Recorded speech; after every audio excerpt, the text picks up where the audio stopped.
Hello, everybody. This is the 16th episode of Magnum Opi, Legend of Sleepy Hollow. How is everybody? Yes, good, thanks. Living the Very well. dream. I'm apparently still alive. Good, good. Just apparently. You haven't lost your head yet, have you? I don't know. Okay. You're It was just oddly enough. a loose pumpkin beside the road near my house, so I don't know. Near Maybe school. maybe a modern inclination of Legend of Sleepy Hollow. Indeed. Okay. Anyway, to the author, it was written by Washington Irving, and yeah, he wrote a lot of other novels. I think he has made some autobiographies about Muhammad, Washington, and Goldsmith as well. But I'm not 200% sure. Anybody else have written something from him, or read something rather, Right. or know something about the author? I know he was named for George Washington. His mother met George Washington, so this is like very much kind of post-American Revolution. The story references the American Revolution as well, and so yeah, he grew up in the wake of the American Revolution. He was influenced by Sir Walter Scott. If anyone knows, there's some interesting parallels actually. Similar kind of. I think he's obviously interested in folklore, but like slightly skeptical, but also interested at the same time. I think that's what Sir Walter Scott was like that as well.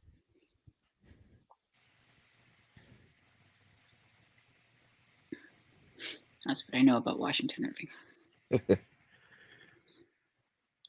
Yeah, he was a pretty prolific author at the time. Good number of short stories or shortish stories. Uh, lots of solid work. Actually, a very good indicative author of the time. So he was very good, a good representation of the work of the period. Didn't Yeah. he spawn a lot of the short novels, Yes. or Yes. this whole genre that you only make small booklets, so to speak? Yeah, the short stories really took off at that time period. There was a great burst of People like what do you call it? magazines, right? Yeah, yeah. Literacy really picked up in that time period. It had been building, but this was when, with the advent of fiction and entertainment stories being published to the masses, this is really when the ball started rolling in that regard. I'm glad we're reading Poe next time, right? It's a good comparison and contrast with Poe, actually, because he specialized in short stories, and of course, he also liked these themes, but he took them more seriously. It's kind of spooky, supernatural themes.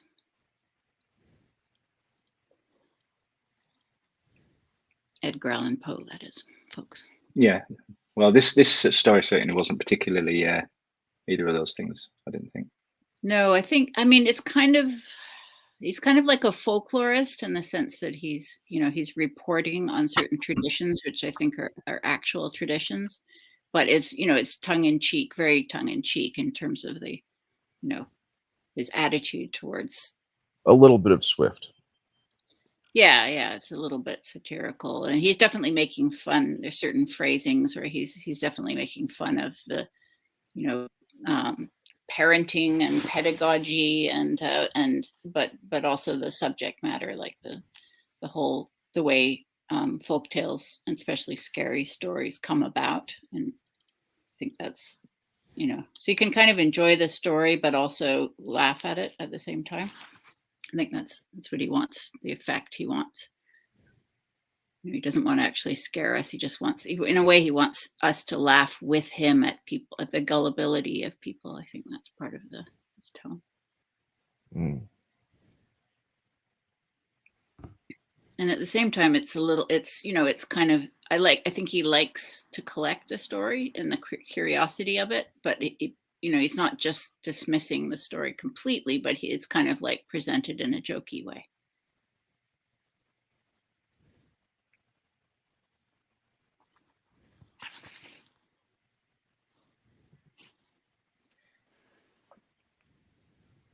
So on to the next slide there, Theodore. Is he having issues?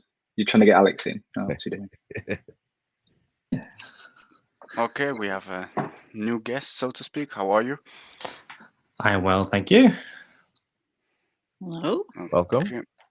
Maybe at this point, does somebody want to do a real short summary of the book?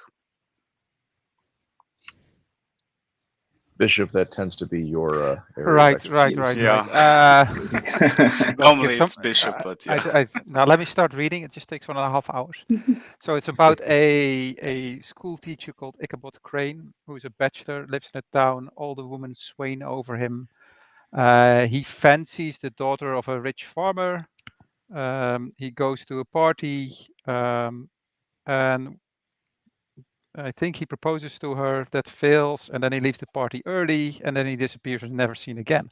The whole town where this place, Sleepy Hollow, is quite a superstitious area. So there's a lot of what do you call it, folklore, ghost stories, things like that. And one of them is of the headless horseman, which apparently was an Hessian knight or warrior who fought in the Revolutionary War and lost his head through a cannonball, and now he's going from the every day from the graveyard to the battle, or every night from the graveyard to the battlefield to look for his head. And the apparently Ichabod meets this headless horseman, and after this meeting, he's never seen again. And or he had an elaborate practical joke played on him by his rival, romantic rival, right? So there might be a supernatural element to it, or it might just be somebody doing something to somebody else. Some people did something. Now. And it's quite Dutch. I mean, the set, you know, it's like American Dutch settlers in America who have quite a strong presence in this town. So the surnames Van Tassel, for example, is a very Dutch surname. So Ichabod Crane is not from that area, so he has an English surname. He's from Connecticut or somewhere, if I remember correctly. So yeah, a real melting pot. Names like Brom, and which probably is derived from Bram, which is short for Abram. There is a bit of diversity in the tale. There's a right. Even yeah. I don't mean the Dutch. I mean, there's a black fellow who rides on a horse, and there's also a is it an orchestra? I think it's, or at least one person from an orchestra is playing at the dance. Mm.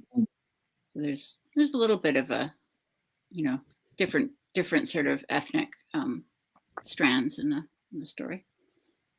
It also does an excellent job of portraying slice of life at the time.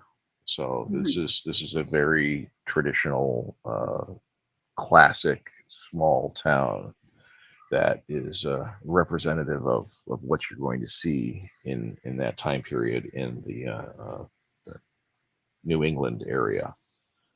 Mm. And the book is mostly description as well, isn't it? Yes, yeah. There's your traditional mercantilists, your classic religious groups, and then in comes the gentrification in the form of Ichabod to bring everyone up to the standard of the cities, as it were. Yeah, a few points. It's almost a little bit written like he's the bringer of light to the not illuminated places, so, something to that effect. Yeah, and we see some self-delusion on the part of the if we want to call Ichabod the protagonist, because he's characterizing things in one way when an impartial observer might characterize them in another. There was sometimes mentioned about the him flitting about between various places to get better food and to flirt with wealthy women, and in order to basically prey upon the kindness of others. It's kind of interesting that the narrator is, you have a first person narrator who tells the story, but he conveniently says that he, at certain occasions, I didn't hear certain things, or I'm not privy to certain information, which is his way of leaving things mysterious, right? Mm-hmm. But like this is kind of a game, or an authorial game, and that obviously it's the author is telling the whole story, but he will claim limited omniscience when in order to preserve certain mysteries. Yeah, the writing style struck me as odd because you only have it's narrated in first person view, but it has events that's also leading up from Ichabod, which the narrator wouldn't know. So it's kind of weird, in my opinion. Mm-hmm. Yeah, it's a game. It's a game. It's like I'll tell you a certain amount, but I'll be coy about other information because I don't want to sort of, I want to leave it a little bit fuzzy. Say. It is considered to be an American classic. It's basically been adopted and adapted multiple times throughout the several centuries since it was written. My personal favorite is the Disney short film. Don't think I've ever seen that. No, I haven't seen it either. Everybody kind of knows who Ichabod Crane is in North America, even if you haven't, read the story. You kind of know from Halloween. It's one of those things that just kind of you hear, I mean, By the way- the headless horseman's very much a thing, but I don't know whether that came from Sleepy Hollow. But Yeah, that's a good Headless, question. yeah. Where it comes from. I Yeah, believe has it's the everybody origin of seen that. the movies? I've seen pretty much all of them. I've seen the Tim Burton version. Are they any good compared to the book? Totally. I actually enjoyed the movies more than the book. The book can tend to be a little dry at times, but that's approaching it from a 21st century perspective. It's for the first, I think, 75% just description, what you would expect in the opening chapter of a novel, and then something happens, and that's the end. So it's very short, and it's actually, it feels like the opening of a bigger story. Because so much so much questions are left unanswered, which fits with a ghost story, with a mystery, but just doesn't give you any closure. While the movie actually does closes up all these threads that are opened. Yeah, the Tim Burton version of the Sleepy Hollow book it expands on it a lot and provides a lot of background information and creates a more coherent story, whereas the Disney version approaches it from the perspective of it's a short story, it's got a bunch of punch, and it says what it needs to say, and it sketches the plot rather than expiating all of it. So that's one of the main reasons I like it. Yeah. Well, in my head, I'd completely forgotten the Johnny Depp film, and in my head, it was a sequel to the book. Like the main protagonist in the book has been killed, and Johnny Depp's characters come in to solve the crime. That was how it was in my head. But I since know that I now know that that's not the case. But I feel like that could have been that could have been a way in. They should have done that. A lot more interesting premise.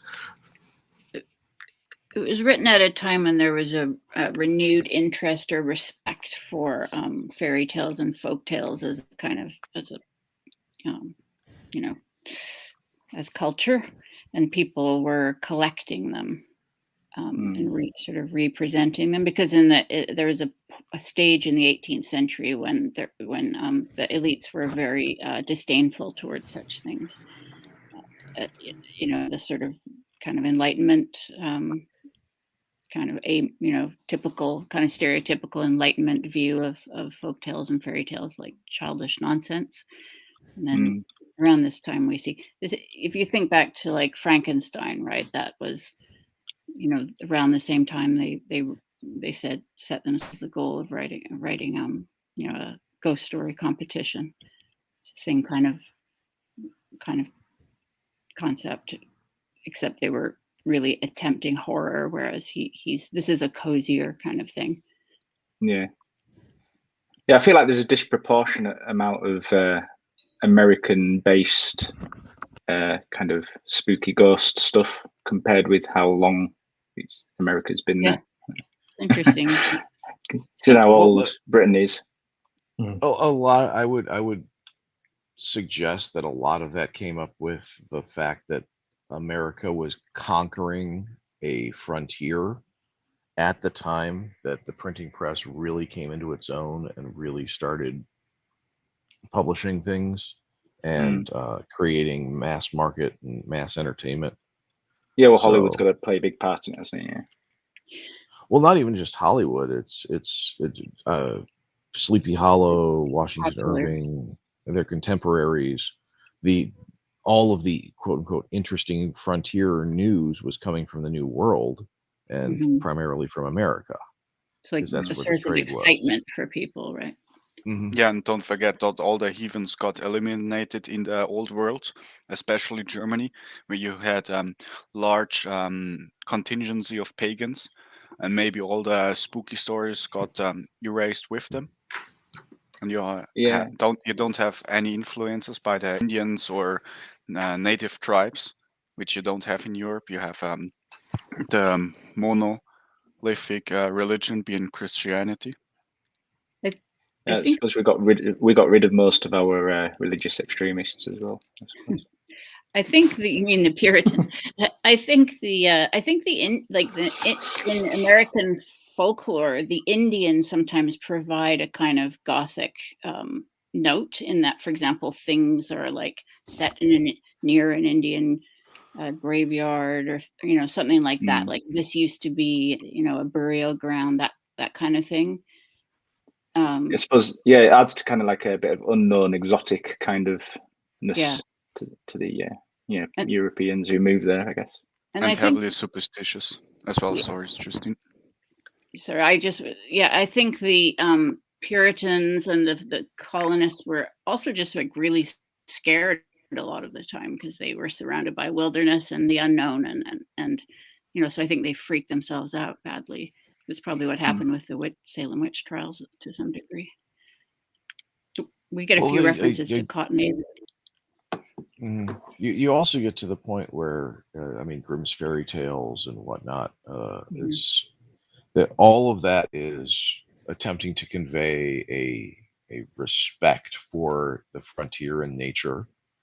Unconquered and untrammeled forests have always and will always be dangerous to humans because that's where other predators live. Yeah. And as far as predators go, humans are not particularly physically dominant.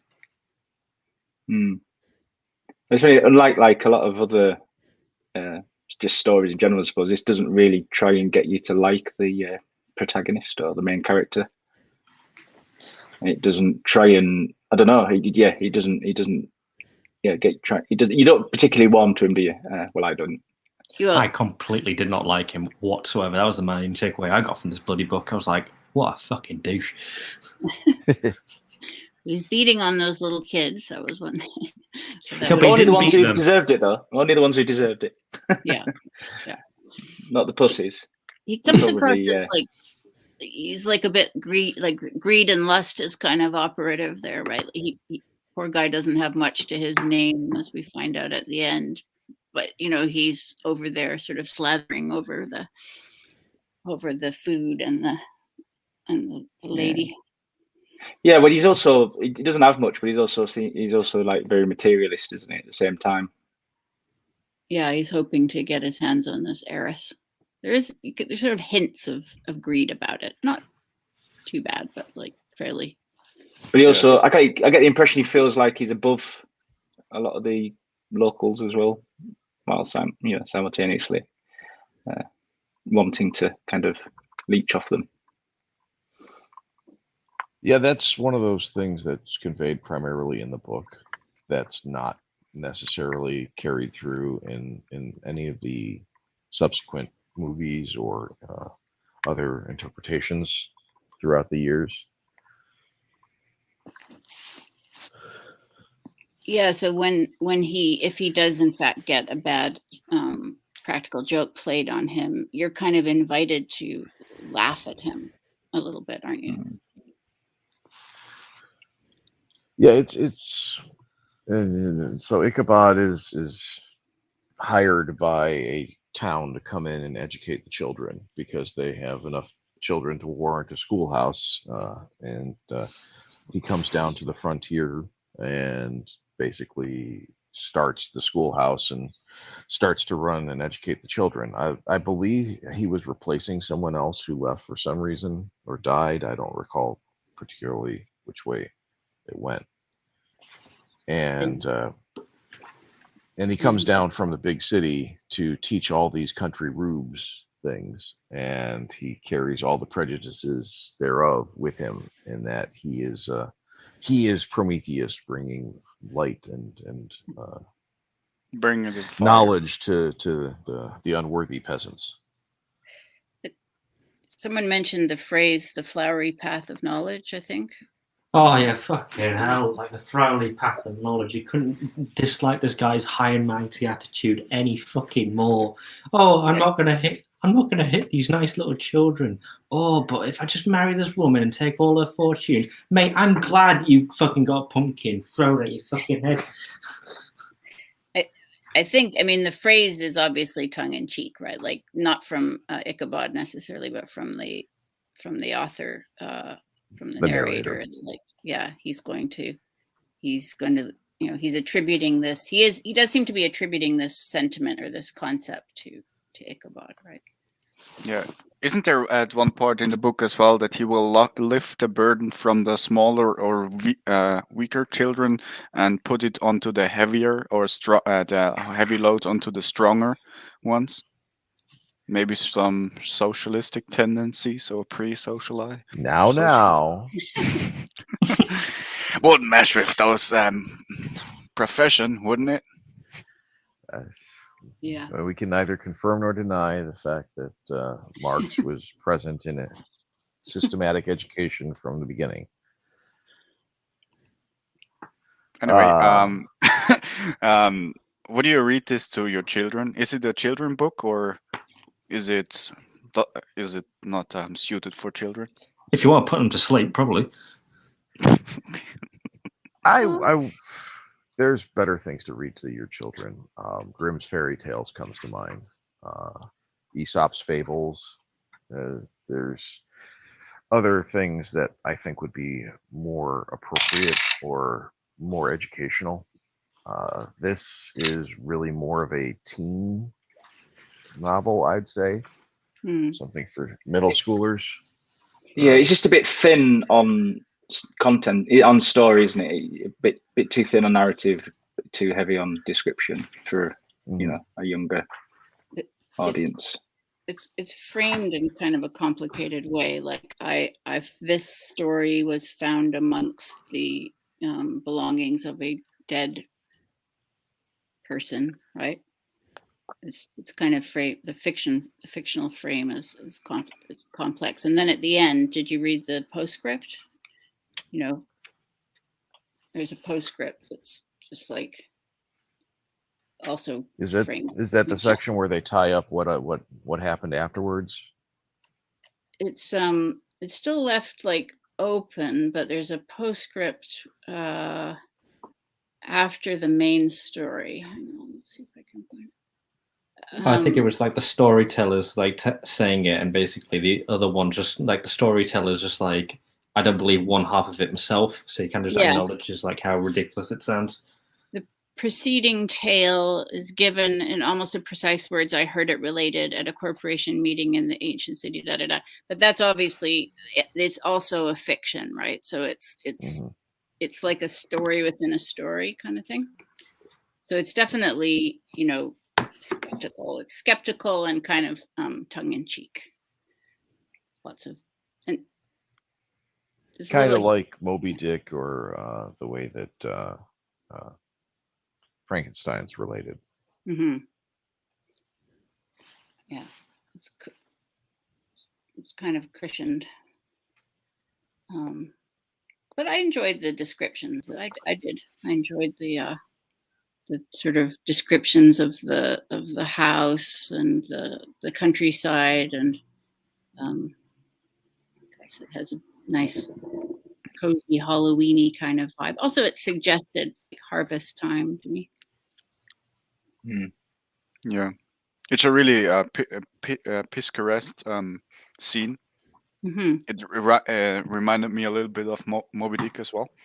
And on Friday, I saw Master and Commander, the movie, and it struck me that this time must have been really vibrant, because just imagine that you're a sailor sailing halfway around the sea in just a shipboat, and that you're catching up to something, but you don't really know what. Yeah.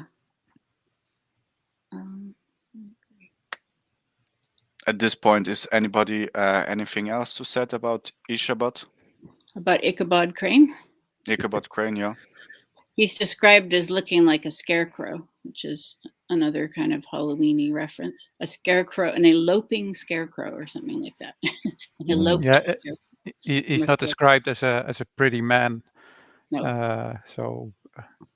But which is strange that they actually took Johnny Depp to play him. But allegedly, Depp compensated this by making him ugly in the sense of having weird personality traits, which would make him dislikable.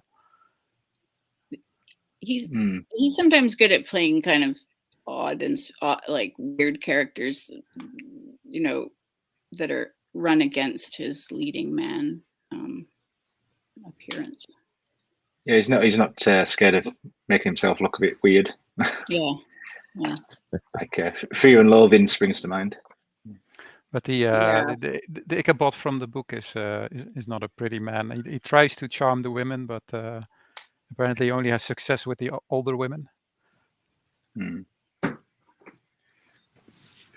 Well, he's again trading primarily on his position rather than his character, which is classic reliance on title, which is a form of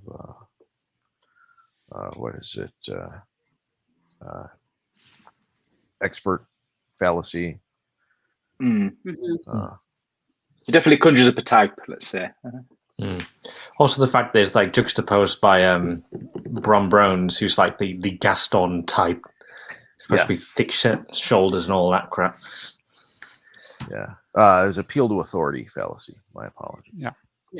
But actually, you would think that a schoolmaster around this time would be the very person who would be telling you don't believe in fairy tales, or, you know, folktale or ghost stories aren't real and things like that. Which is, you know, all the more ironic that he's the one who falls for all of this. Yeah, and he's the one who's like in a constant state of fear, and he falls heavily for this prank, which is what I think it was. Well, that goes back to the whole poking fun at the surface level civilization, civility that comes from the city. that there's it's all concerned with the appeal to authority and the appearance of wealth with no substance underneath it, which is again demonstrated by all of the actual tangible things that the villagers do to take care of one another and protect the village as a whole, whereas the enlightened educational person imported from the city immediately starts to prey on things and take advantage of them without providing a great deal in return. Maybe there's an ethnic difference between him and the Dutch people there. It just got me thinking. Well, That's it's not possible. mentioned in the book, but Well, definitely a cultural difference.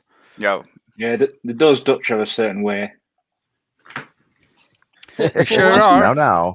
Washington Irving himself, the author himself, was not Dutch, as far as I know. I think he was from a British background, in any case. But like, possibly there is. I agree that there was a possible ethnic tension there. That he's maybe the outsider from Connecticut.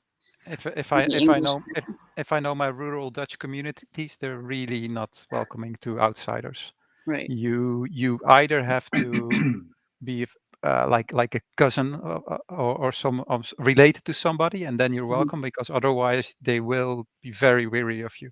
So Ichabod clearly was the outsider here. You can also see that when they're telling ghost stories. Brom even has a ghost story and he joins in, while Ichabod has nothing. So he doesn't fit into the community anyway. So it doesn't feel that strange that people are just ganging up on him to chase him out. Yeah. But at the same time, they obviously want him because they want a teacher. So it's trying to push him away is a bit counter productive, I guess. It's interesting that he's replaced very easily, right? Like they kind of forget him. He doesn't have much in the way of belongings, and then somebody else just comes along and replaces him.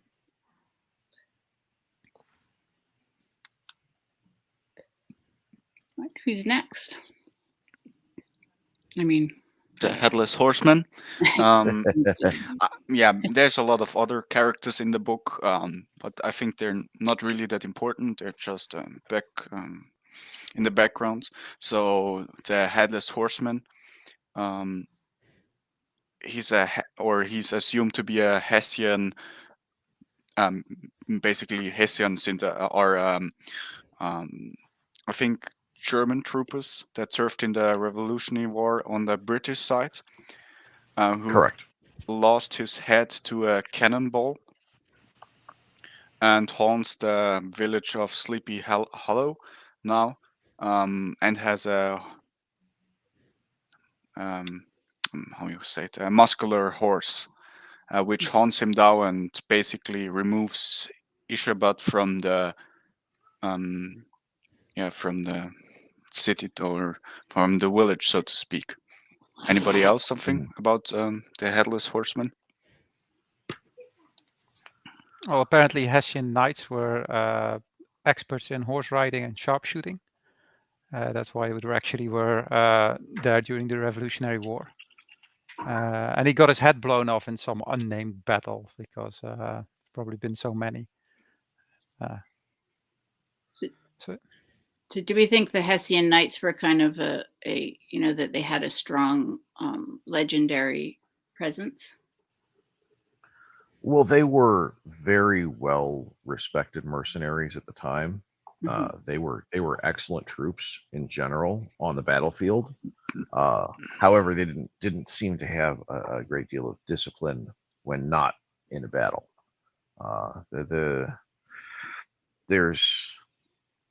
They tended to be approached from the perspective of the classic noble cavalry, where they were very, very good at what they did, but they had a tendency to run a little bit wild, right? Based upon trying to gain individual honor and plunder.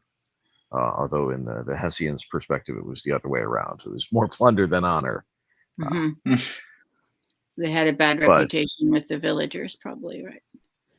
They had a bad reputation with the Americans. because they were prone to excesses in combat, Right. and they were troops of which the Americans were very fearful.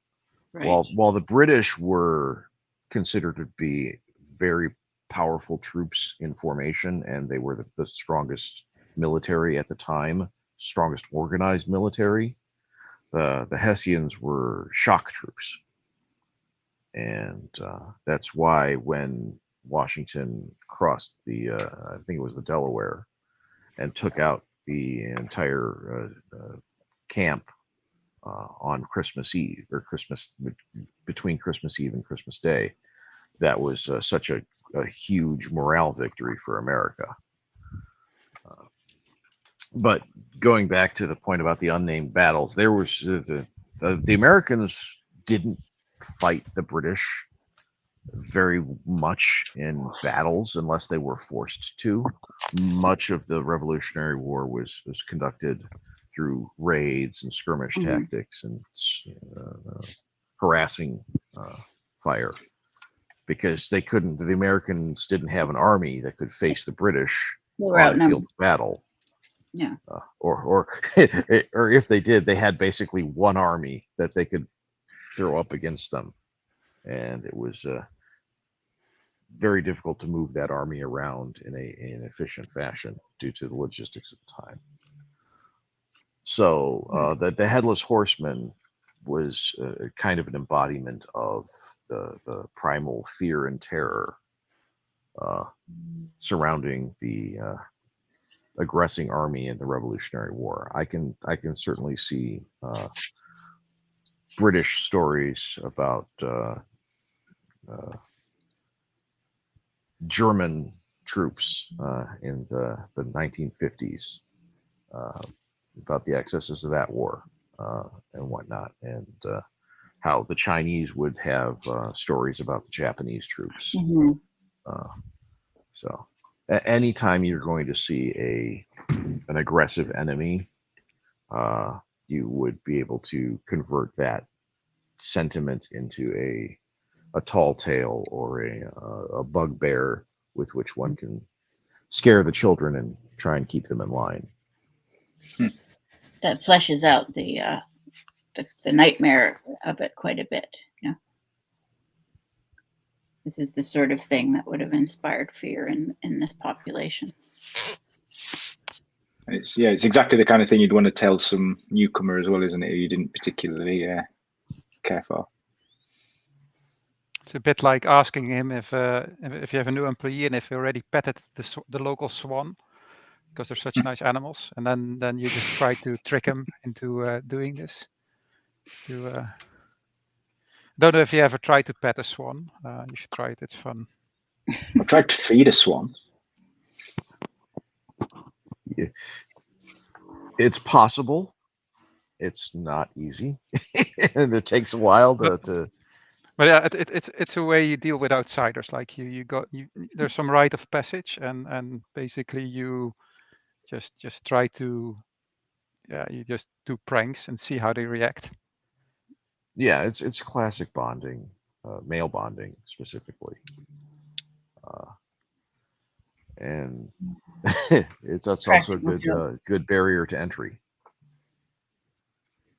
The practical jokes play quite a big role in this story, and it's bonding, but it's also a way to potentially, in this case, chase off your rival. Well, there's a thin line between playing and bullying.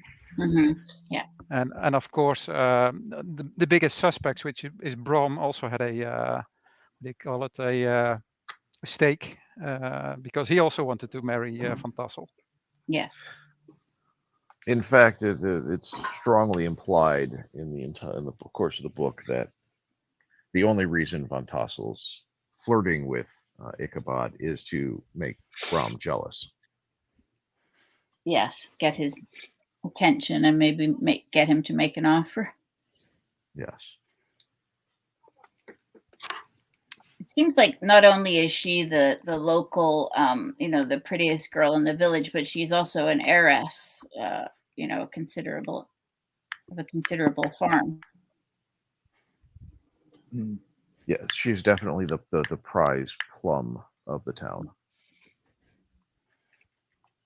And she's described in those terms as well, like a peach or a plum, and she's described like that. And then also around her, you have all this miles of food, and it's harvest also. So there's this sense of plenty, and then Ichabod is this kind of starving figure without much to his name. So. Who does look for status, and that's also why he borrows the horse, Gunpowder, in order to look more to increase his what do you call it? The way Stateliness. people perceive him. Yeah. Yeah, and so that he looks that he's more manly. But of course, this Mhm. is not his own horse. So what actually happens is that he rides it really strangely. It's described that his knees are really high, which means that the stirrups are too short. And so yeah, he tries to like a bit of fake it until you make it, I guess, but it doesn't go over well. Yeah, it's definitely a number of there's a lot of records of appearances of him trying to increase his cachet and his appearance and his status, with focusing primarily on appearance rather than trying to build up any substantive relationships with anyone. So rather than trying to spend time with people and make the students better and help educate the village and work on the various projects that might be around the town, he's flitting from social engagement to social engagement to social engagement. And leeching off the others as well. He goes there Yes. and eats cake and whatnot. Yeah. It might. Well, It might. Yeah. it's not even his own horse. Yeah. Yeah. Basically. Yeah, nowadays he'd have just rented a supercar, wouldn't he, and turned up and Forget whose And horse got a it secondhand Armani suit that doesn't quite fit him, and he didn't have enough money to get it tailored. Yeah. So on to the next. Yep. So Broom Bones, or as he's this. My pet theory is that he is the headless horseman, and try to remove Ishabad from the village to marry the heiress. Yeah, that's basically Heiress. heiress. Yeah. Yeah, that's pretty much well supported by the book, that Brahm is really the guy who, with a couple of his friends, basically dresses up as the headless horseman and creates an entire scene to unnerve and terrify Ichabod as he's running around. And it's very well done, especially considering the time period. There's not a lot of stuff that needs to happen in that, then to play upon Ichabod's fears, especially since the groundwork had already been laid several times with the whispers and the stories and the scene at the party. yeah, he's definitely primed. I like the fact we see him here with this pumpkin, kind of a bit of a tip off. And the head that he's holding under his arm is probably a pumpkin, right? Yeah. Mhm. And it's not explicitly a jack-o'-lantern, but it's kind of implicit. There's a jack-o'-lantern implicit in all this, that's for sure. Yeah, I didn't know whether that was added in later by Hollywood. Yeah, I think so. But it gives it a Halloween vibe without actually, explicitly mentioning Halloween. Well, I think lighted gourds were a thing back in Germany. That they'd been doing that for a good long while prior to this conversion into the jack-o'-lantern, as it were. Yeah. They like all that kind of stuff, don't they? I'm pretty sure they had jack-o'-lantern. Jack-o'-lanterns was part of it. Maybe the jack-o'-lantern did come over with German immigrants, possibly. But it's it's a Halloweeny kind of vibe without them saying, and it was a jack-o'-lantern or something like that. I think that's what Tim Burton did with it. Mhm. Yeah, I was just thinking the pumpkin would be obviously plenty at those times because of the harvest, but when did it turn into a symbol for Halloween, or when did Halloween itself originate? Normally, it's just Oh, it an goes older back. tradition. Oh, yeah, It's go ahead. Sorry. an old European tradition. It goes back. It's an All Hallows Eve, the night before All Saints Day. So the idea is Mhm. that the spirits are abroad, and it also lines up with a pagan holiday, a festival. Sommersonnenwende. Is that how you pronounce it? I always struggle with. I always struggle with the pronunciation. It's spelled like Samhain, I think. Oh, But it's Samhain. pronounced, yeah, but it's pronounced in some other weird way. Yeah, but that is like, so it's kind of a layered thing. But the Americans definitely gave it their own kind of flavor. And the internet tells me that jack-o'-lanterns come from the Irish. Of course it does. Well, the whole thing boils down to the availability of pumpkins as a fruit at the time, because Yeah. pumpkins really started flourishing in America, Hmm. and that was very easily available to people at the time because they had piles of them. Yeah, and you can't eat the skin, so if you just need to hollow it out. Well, you can eat the skin, but it's not that tasty. Hmm. I guess the Irish would have used turnips or some other small root vegetable. Potato. Well, yeah, it's a Celtic thing. Yeah.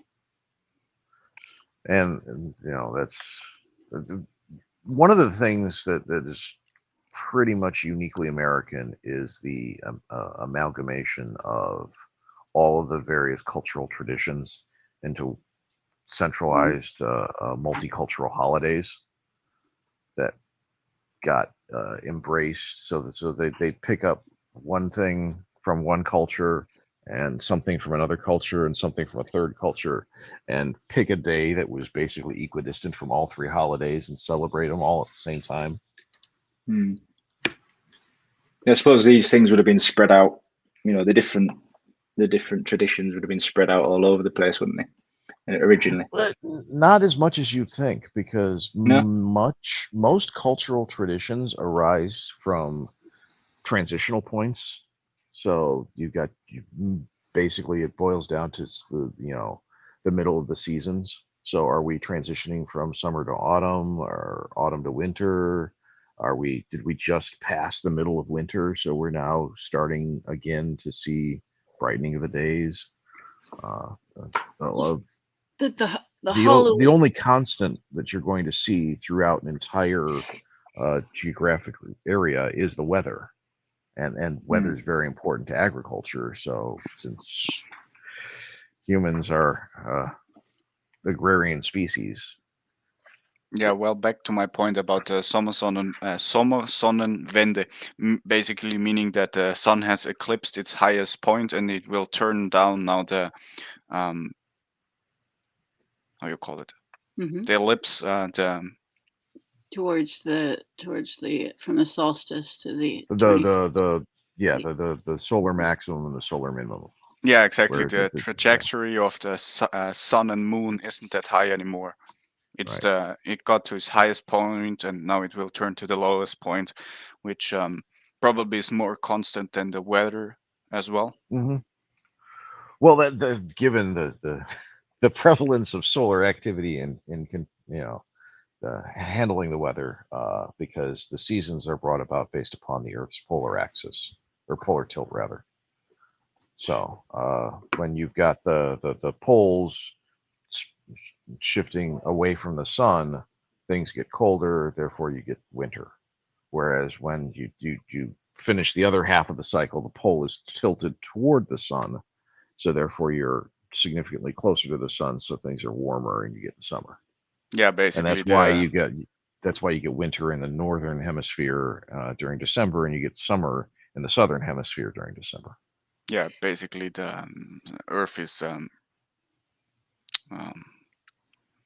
moving on Tilted. its axis. Yeah, tilted on its axis, and it moves around while it turns around the sun. So yeah, you have that like sort of seasonal aspect to it, and then lining up with that, you have not only All Saints Day, which is the Hallows part of Halloween, Hallow Evening, the evening before All Hallows, All Saints, and then the third is All Souls Day, which is all the dead, right? So that's when Catholics like in Italy and Spain and all, they'll go to the graveyard and visit their The relatives. Day of the Dead. Yeah, that's it. That's exactly what it like. The translation from the Mexican, they're the Spanish holiday into Day of the Dead's kind of weird because we already had All Souls Day. That's what it actually is in English. It's All Souls Day, right? What? So we already had an All Souls Day, but the people who translated it from when they saw the Mexican holiday called it literally the day, Day of the Dead. But that's another important factor. So November is an important day for the dead, very important time for the dead.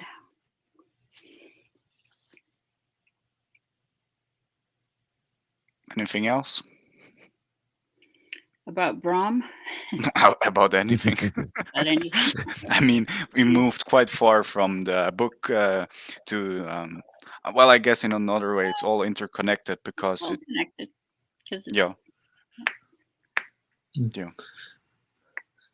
Considering Brom threw the pumpkin straight at the cranium of Crane, do you reckon he lived, or? Oh, I'm certain he lived. I'm sure he just tucked tailed and ran back to the city. There you go, harmless prank. Yeah. Brom the protagonist. He was a daydreamer, wasn't he? He was probably very prone to this kind of Mm-hmm. setup, Yeah, you see stuff in at night that isn't really there. So basically, that's the reason why he saw the head or the pumpkin rather for the head, for a human head, which doesn't always line up by form and shape of the pumpkin. Also, what a shot throwing a pumpkin whilst riding horseback in the middle of the night. Would be a bit of a shock. Yeah, we have lots of references to dreams and nightmares in the story. Yeah, but he was a Chad though, so totally. he'll have been good at that kind of thing. Yeah. Considering, like, what was it when we had the first part where Crane is just talking to the heiress, what's her name, and then Brom challenges him to a fight, but Crane's like, "No, I'm not going to do that." But then so Brom's just like, "Okay, I'm just going to continually annoy you with pranks if I can't beat the shit out of you." Pretty much. Mm-hmm. Yeah. Okay. Anything said? I guess. On to the next. Yeah. Critical response. How do you like the book in general? If you haven't stated it already. I like the spike in 1700 when it was before it was. Yeah, that struck me as well. But yeah, probably they talk about. Sorry, yeah. I was going to say talk about a down period. Yeah. Well, it wasn't written until the mid 1800s, so yeah, it's or at least the early 1800s, because the author was a child, right? Yeah, he was born in 1778. So I think just looking up this fact, the headless horseman kind of mythos comes from like Irish and Scottish folklore, so that might explain the spike somewhat. The 1700s before the actual book is written and published. Yeah. Yeah, this is from Google Nangram, where you can look up what words are used, how often in books and publication, all that stuff. So yeah, it was probably they had probably an incident as well, and yeah, Yeah, it's I liked it. I thought it was definitely worth the read. It's a very short book. I would I would recommend if you want to introduce children to it, the Disney short film is a really great way to do that. You're not really losing anything that was in the book, and if you want to have a discussion similar to the one we're having now with your child, this is definitely something to read in middle school. Yeah, I I'd say enjoyed it it was like too. it was an all right book. Everything was like very well written out. You kind of like got the emotions of the characters very quickly for such a short book. There wasn't a ton of exposition, so you could get immediately into the story, which is its strong suit. yeah, it's perfectly paced. It's not too fast and it's not too slow. Maybe in the early beginning, it and the setting world building takes forever, but compared to other books where it takes forever, and the author is just rambling and rambling and rambling and rambling about stuff that's not really related. It's a quite good book, yeah. Or classifying cetaceans. Yeah. Yeah, I'd call it a short story, I think. I'd put it in the class of young adult novels because it's a little longer than a short story. We can call it a novella, perhaps. Mhm. It's I mean, it has a very it has a nice denouement, like the way the plot is structured. You know, it builds up and then it kind of it's like a the prank or the the scary incident happens. You know, and then we're kind of let go. So it retells. I like the fact that it's like a tradition in a sense, but it's couched. You know, it's made cozier by a little bit of skepticism. So we get to hear the story, as though it's being told, for the 100th time or something. But we get to learn the story and learn the tale, but it's kind of made a little bit cushioned, I guess. I think when we get to Poe, we'll be invited to be more frightened. What are we doing, by the way? Which stories are we supposed to be doing? The ground. Yeah. Anyway, to the next stream will be about Ed Poe, and I haven't really. It's still from the Albion, and I haven't really decided yet which one. But I think there's one about the crow that's really nice. The Or Raven? good. Yeah, the Quoth Raven. the Raven, Yeah. nevermore. Yeah. Yeah. I will search some, and if you have some suggestions, yeah, go ahead. I thought it was the Dunwich Horror.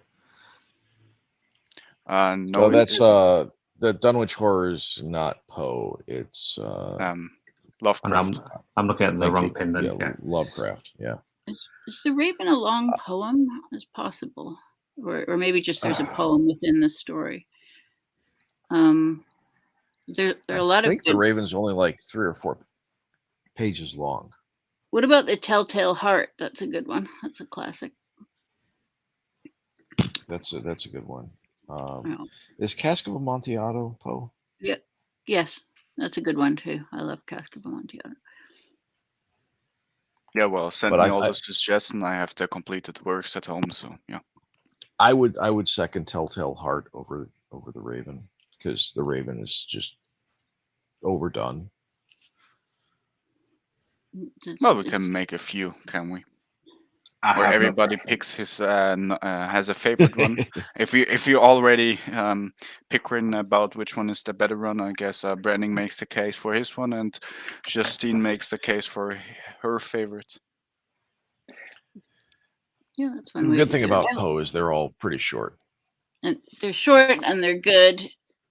he's a master of the kind of perfect murder scenario.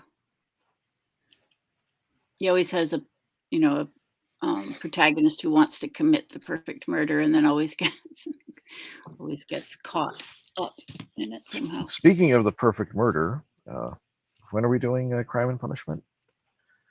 November. I haven't decided exactly when, because I thought about cramming another book in there. I have a recommendation from Justine, but a lot of people have a lot around the ears, around holidays, so I haven't nailed it down. But I think no, Crime and Punishment is next year, 3rd of January, 2022. Okey-dokey.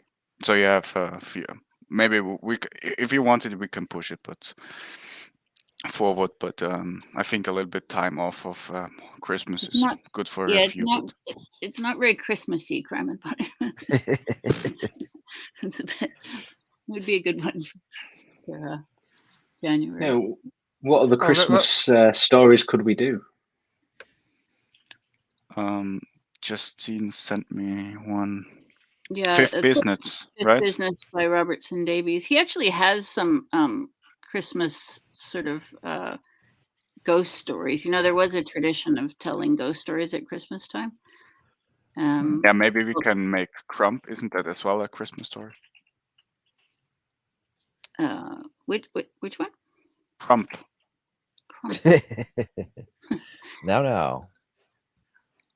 Yeah. Did they not do a book version of Die Hard? Oh yeah, let's do that. I'd be down for that. Actually, it's based on a book. Okay. Is it? Yeah, it's called The Glass Tower. Die Hard is technically is a sequel to a what's his name? To another movie. Cliffhanger. No, not Cliffhanger. In my head, that's a Christmas movie as well. I mean, Krampus if we or want Die something Hard? short, we could do The Devil and Daniel Webster. Yeah. Is that got a bit of a Christmassy vibe to it? It's got more of a Faustian vibe, but You can do German stuff as well. If the Albion is not coming, I will torture you all with German literature. That'll work. Okay. We will start with Faust. Have you? Dr. Faustus is a good version of that by Christopher Marlowe. It's a play from Shakespeare's time. It's based on the story of Faust. I once saw a live, like it's got Faust talking to demons and so forth. I watched. Faust is sorry. Terrifying. I saw a terrifying play version of it where I was absolutely scared. You were entirely too young to be watching it. I was a bit too old, really, that actually to be scared as I was, but I was scared. Okay. Anyway, we can discuss this off stream as we usually do. Anything else about the book? Bishop, you were quite silent this round around. Sorry, yeah. It's too short. It doesn't tell enough story. So yeah, I would it's a fireside horror story, but as far as I can see it, like, oh, this scary thing happened to this person and we don't know what. Okay, great for Halloween. It's a good cozy Halloween story. Yeah. Brandick, last words. Definitely worth the couple hours it's going to take to read it. If you really don't want to even commit that much time, just watch the Disney animated film, because it's I love that as a child, and I still look back on it with fond memories. Maybe we'll watch it this evening. Okay. Quick well, the audio box only an hour 20. Yeah. Quick closing remarks. Yeah. It's definitely worth a listen to. I mean, it's something that's been be referenced a lot, so it's worth knowing where these things come from. True. Yeah. Justine? Oh yeah, I definitely enjoyed it. I think it's a good Halloween, very seasonal, enjoyable, and an easy read as well. No, yeah. Okay, Talk. You had something else? Oh, yeah. Oh, I enjoyed the book. It was a great little short story, and you can very much get into the characters. And sorry for my simpleton summaries, because I'm just hung up on the fact that Crane's such an arse, to be honest. And I'm glad that he got a pumpkin thrown at him. I'm sorry. So what you're saying is he deserved it. Yeah. Justice was served. Yeah. Right, chase him out of the village. Okay. Pretty much. Obviously, he wasn't a decent character for the village. He's like, oh, I'm not going to punish certain children. I'm going to flirt with all the old women, try and get the young heiress. Fuck him. Okay, with this, have a nice evening or nice day or nice morning whenever you're watching this. And yeah, goodbye. Bye. Bye. Bye. Bye. Right.